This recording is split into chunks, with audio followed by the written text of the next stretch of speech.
Olá, amigos, ouvintes da Rádio TV SEAC de Bauru e seguidores do Grupo Aulas da Vida. Uma boa noite a todos e sejam bem-vindos.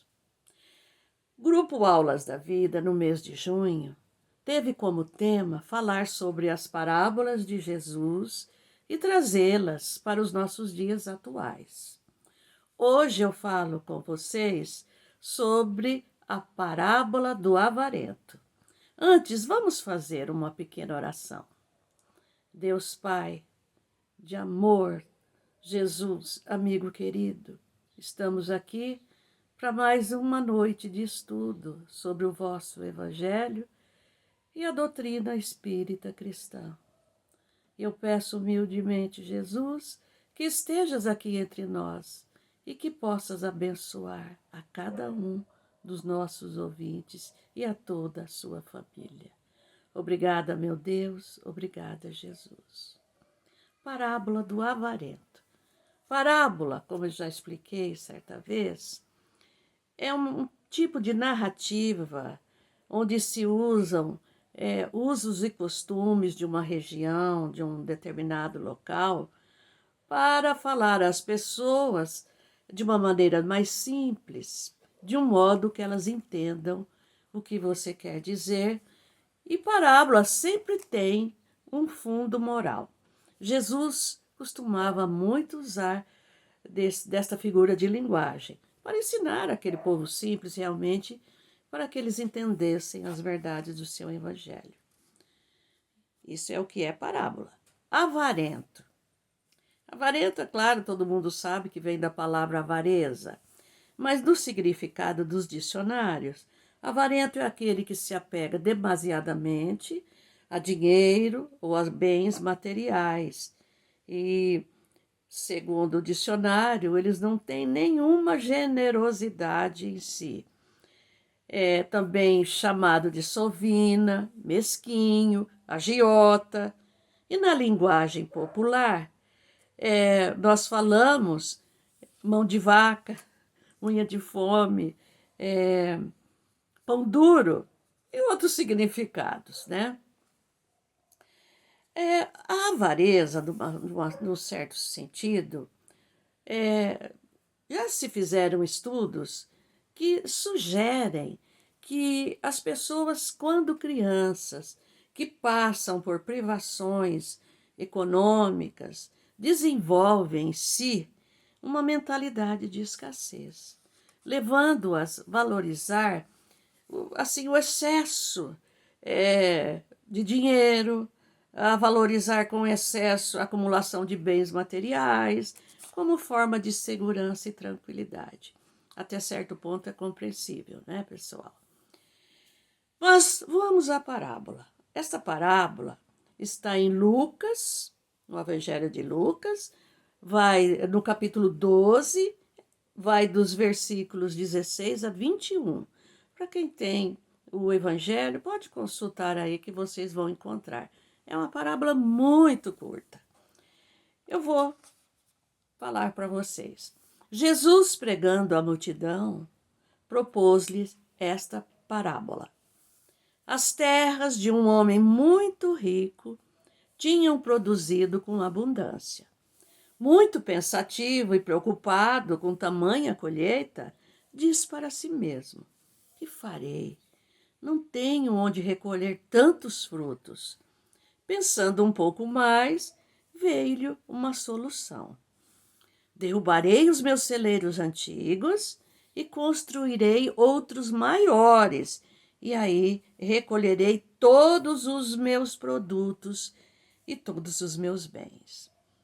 Então direi à minha alma: tens em depósito muitos bens para muitos anos.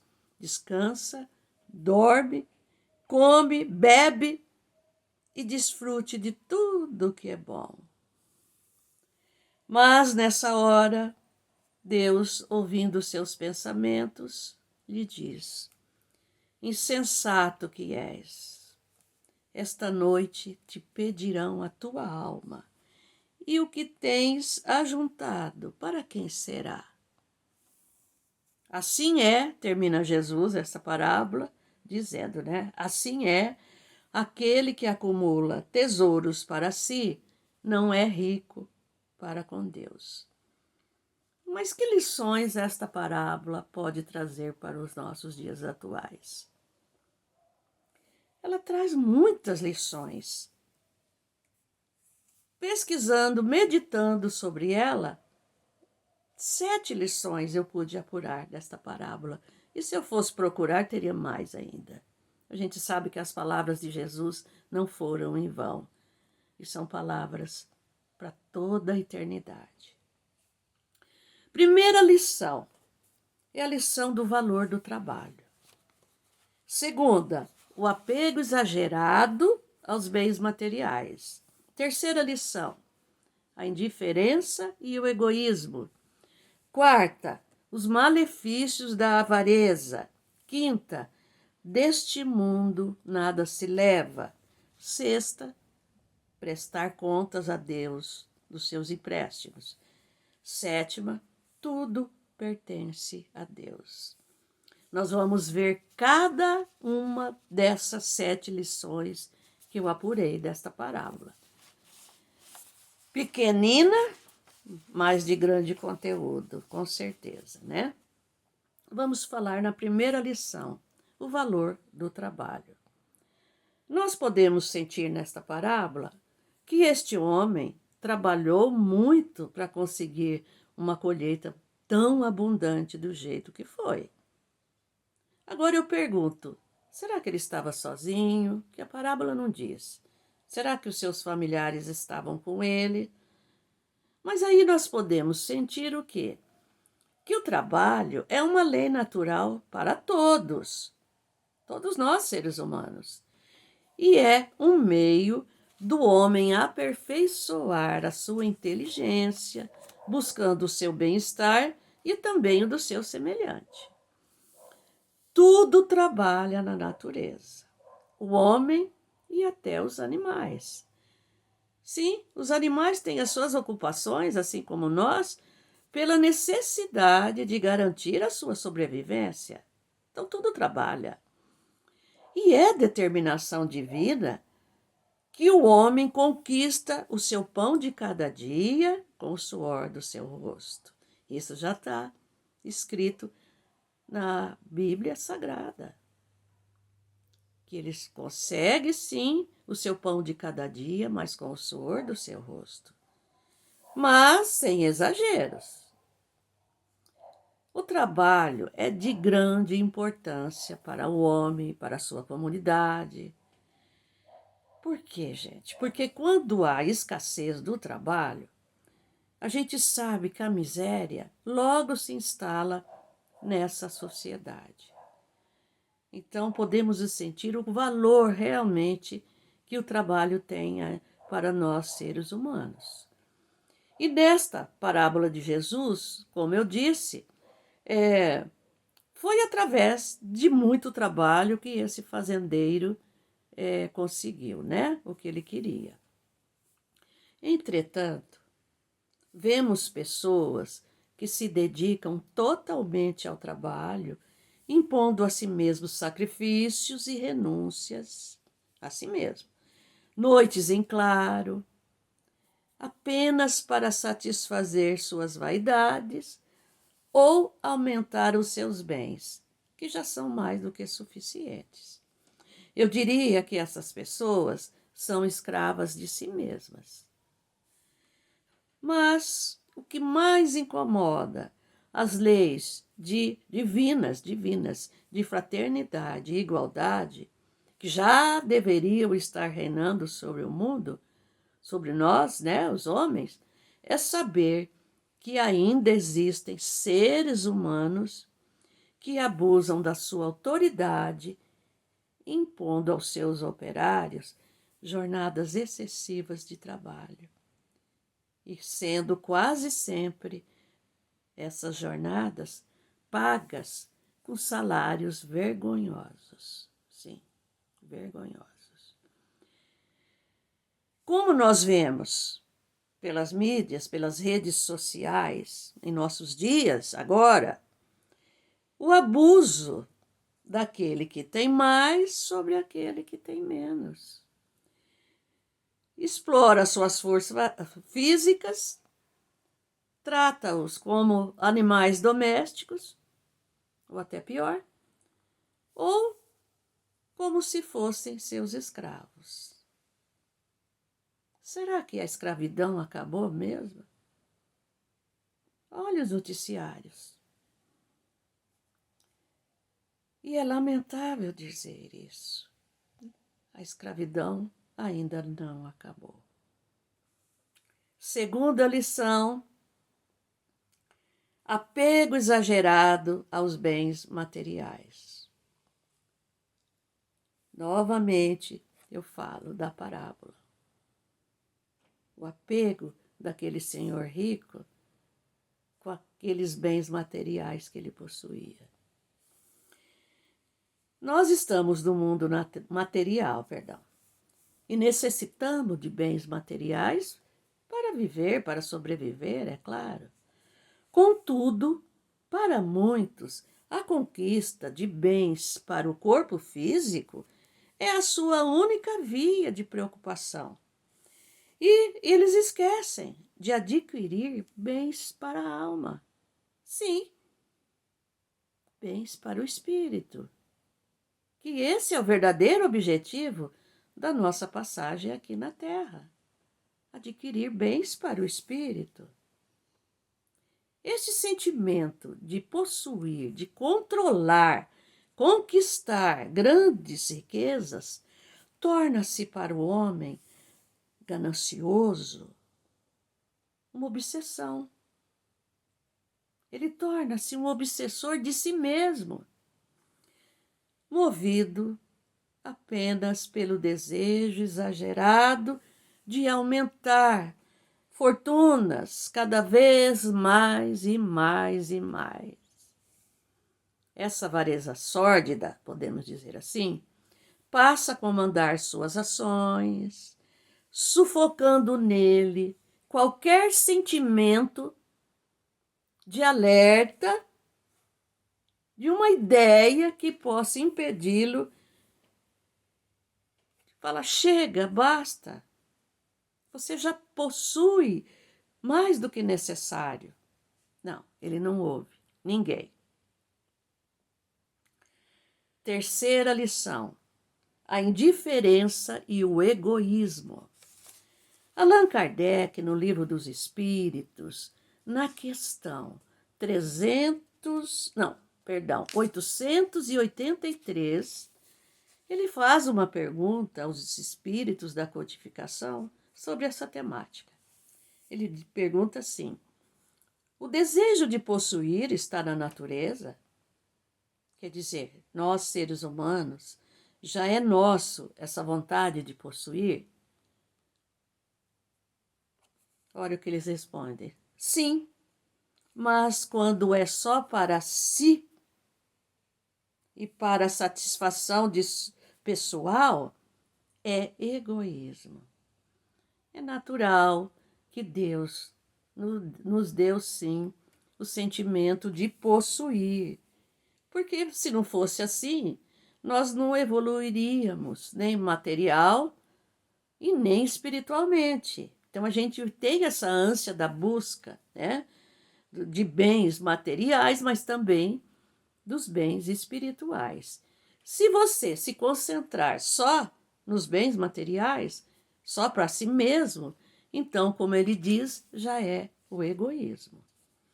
Infelizmente, meus amigos, o orgulho e o egoísmo falam mais alto em nós.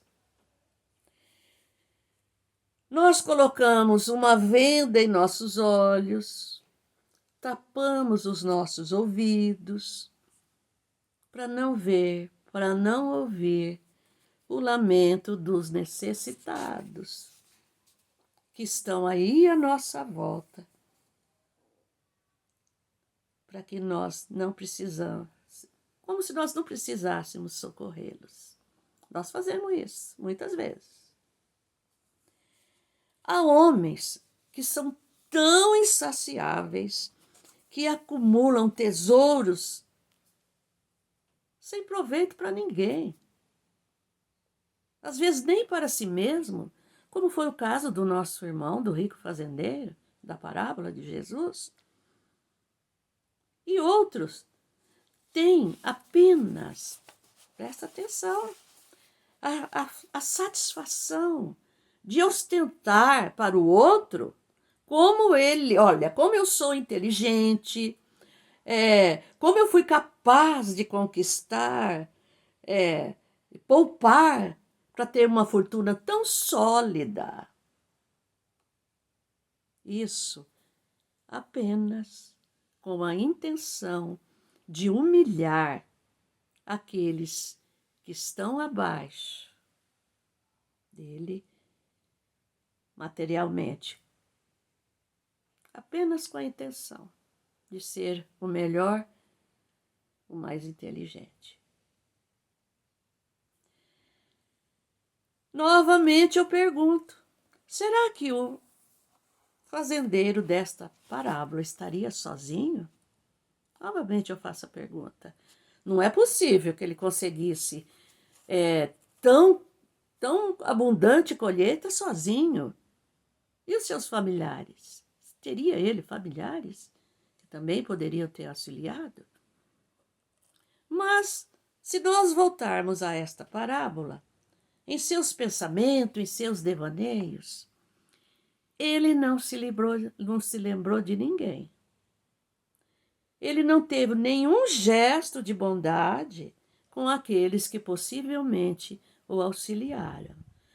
E muito menos agradeceu a Deus por aquela colheita tão abundante. Então nós podemos ver que ele pensou só em si mesmo. Ele não pensou em mais ninguém. Quarta lição: os malefícios da avareza. Sim.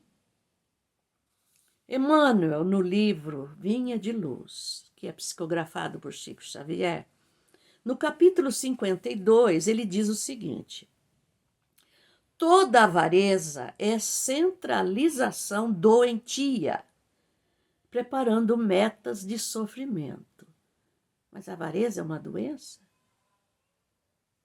Preparando sofrimentos para o futuro? Ele explica por quê. Inúmeros homens atacados pelo vírus da avareza. Então é doença. Vírus é doença.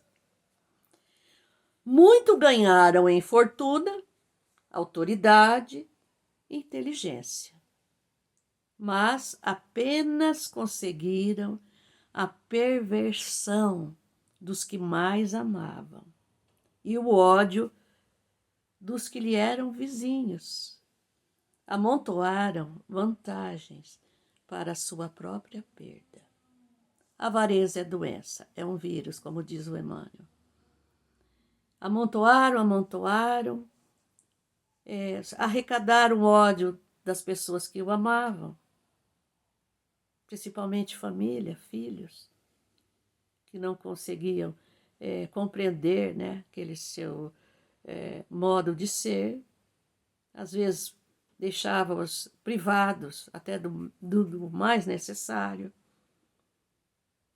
Talvez nunca tivesse amigos, né, os seus vizinhos, com medo de que eles pudessem até buscá-lo, né, para emprestar dinheiro ou alguma coisa. Então, se isolava da comunidade, não tinha amizade com ninguém e, com certeza, arrecadou muitas antipatias, uma pessoa assim. Quer dizer, Emmanuel termina esse parágrafo dizendo: amontoaram vantagens para sua própria perda. Ficaram ricos, bilhardários. Até avançaram em inteligência, né? Para ficar rico tem que ter uma inteligência também. Mas ele ficou rico para o mundo e foi muito pobre para Deus. E novamente voltemos ao nosso irmão fazendeiro, riquíssimo diante do mundo e pobre diante de Deus. Quinta lição: deste mundo nada se leva.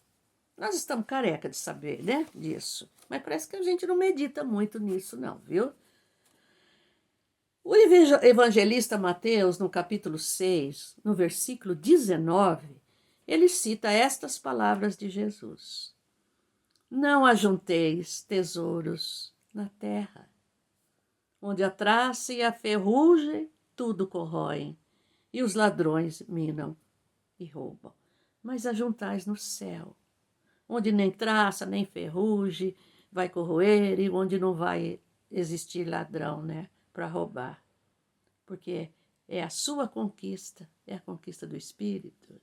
Jesus já nos ensinava isso. Se os homens ouvissem, compreendessem, entendessem essas palavras de Jesus, certamente não estariam tão preocupados em amealhar dinheiro, bens materiais, fortunas enormes para desfrutar numa vida terrena que é tão curta e tão passageira. E às vezes não dá nem tempo de desfrutar de tudo isso. Então, se eles pensassem um pouco mais nisso, antes eles buscariam ser ricos diante de Deus. Sim. Apenas fazendo o quê? Praticando o bem e o amor ao próximo. O homem pode ser rico, sim, aqui na terra, mas ele deve ter em mente que desse mundo ele não vai levar nada material.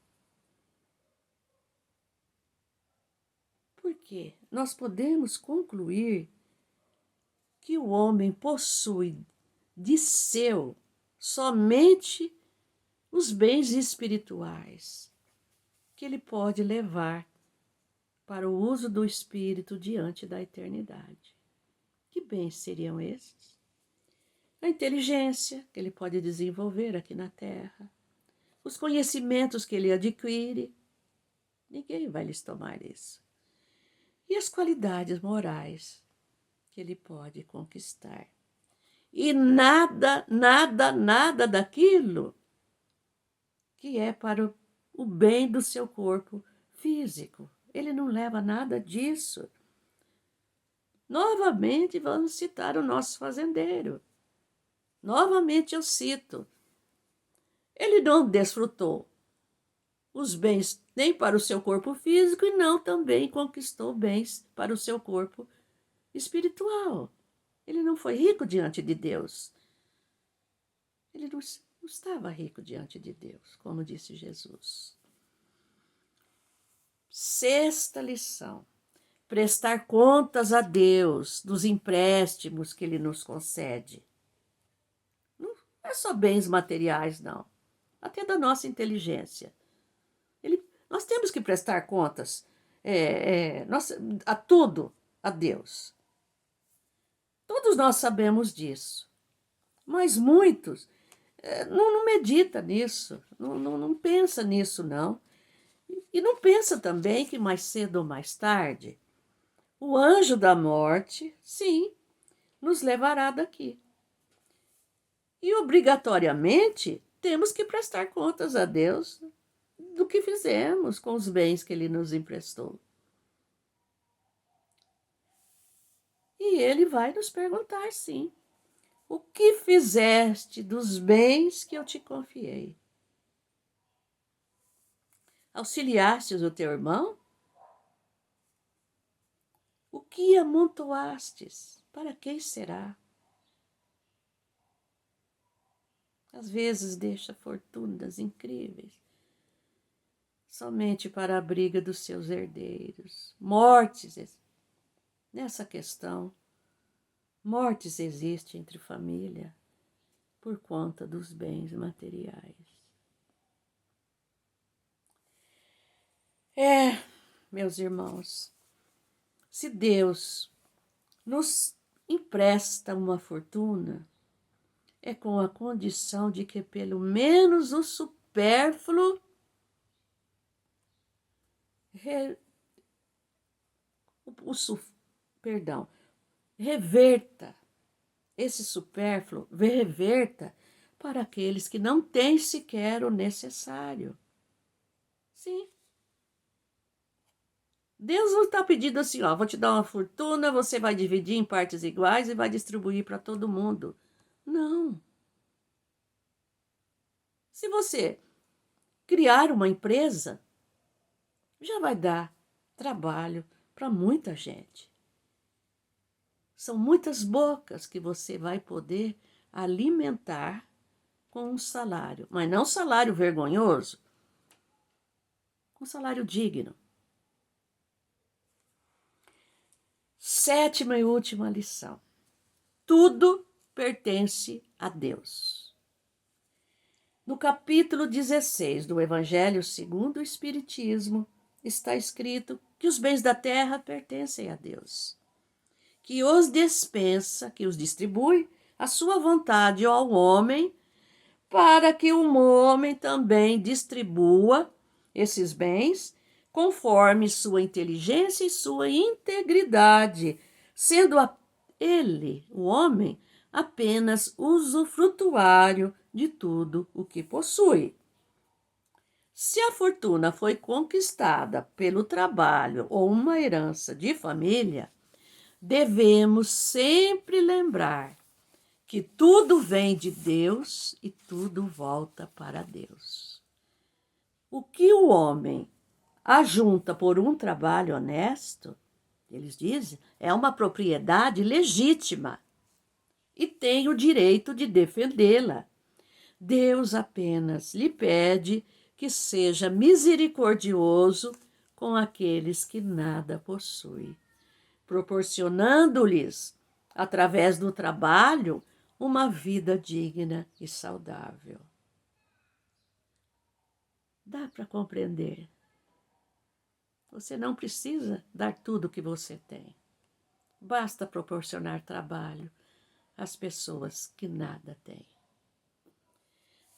Aquele que foi agraciado por uma fortuna, seja ela pequena ou grande, diga sempre a si mesmo: meu Deus, vós me enfiaste um novo encargo.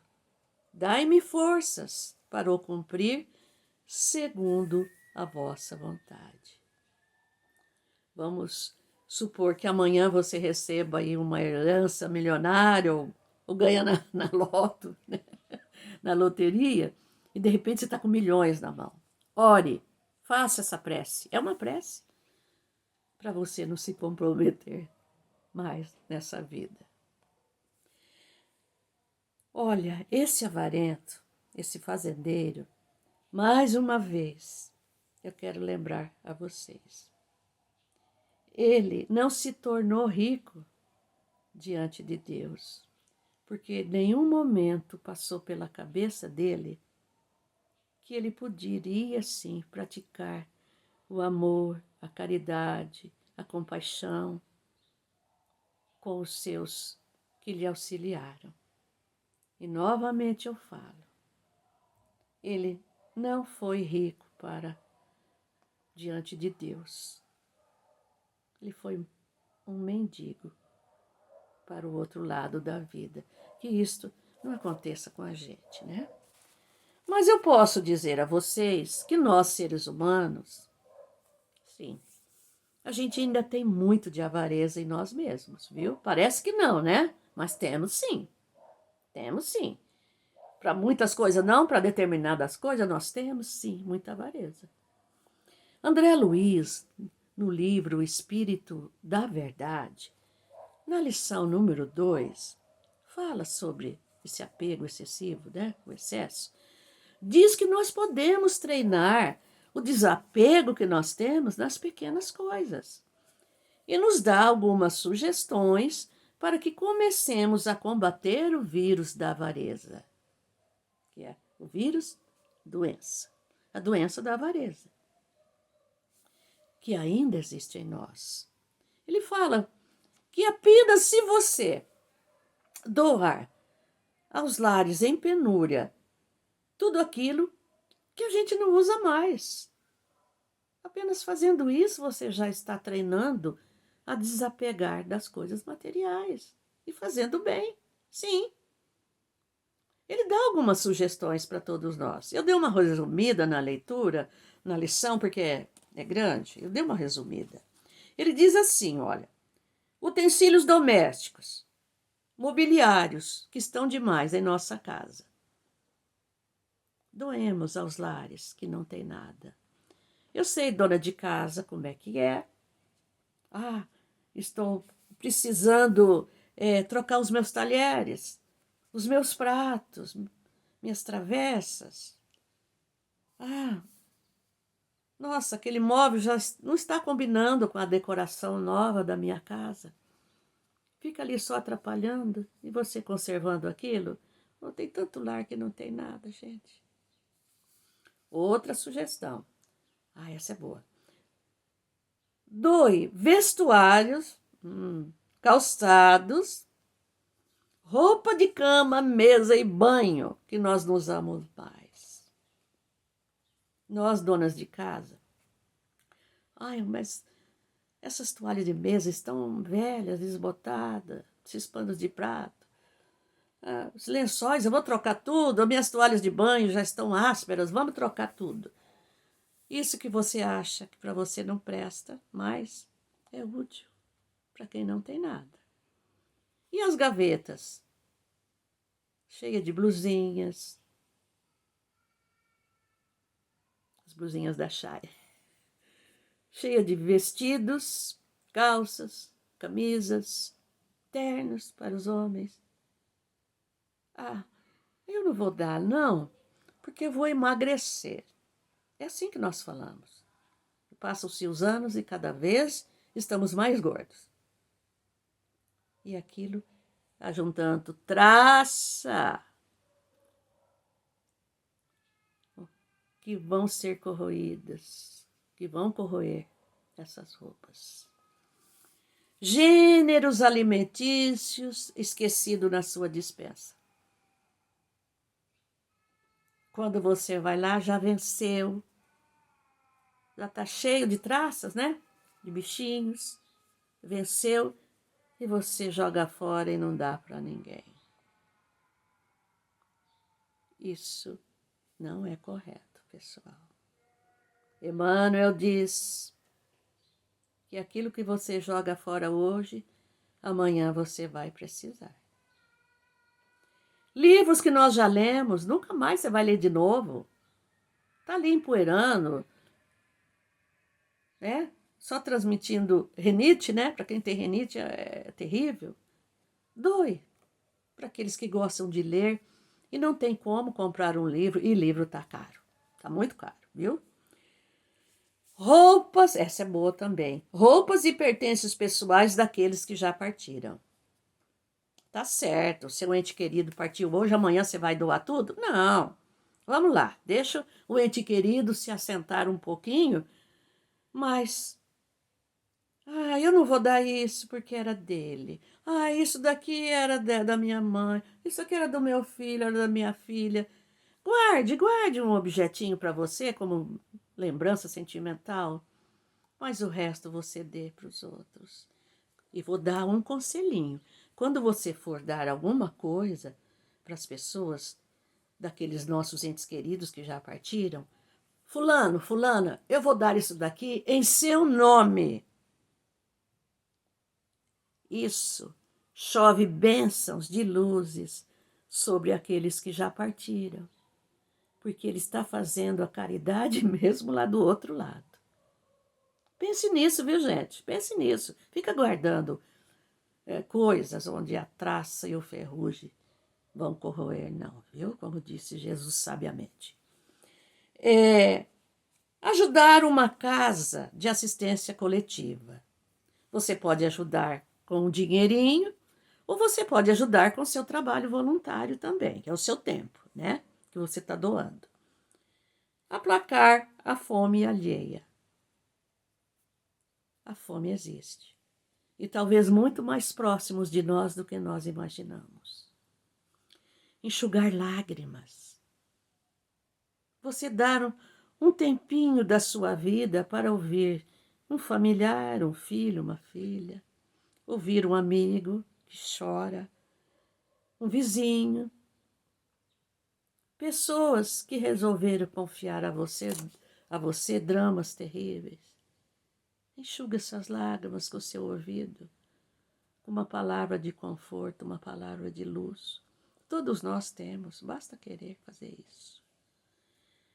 André Luiz, encerrando, ainda nos dá um alerta.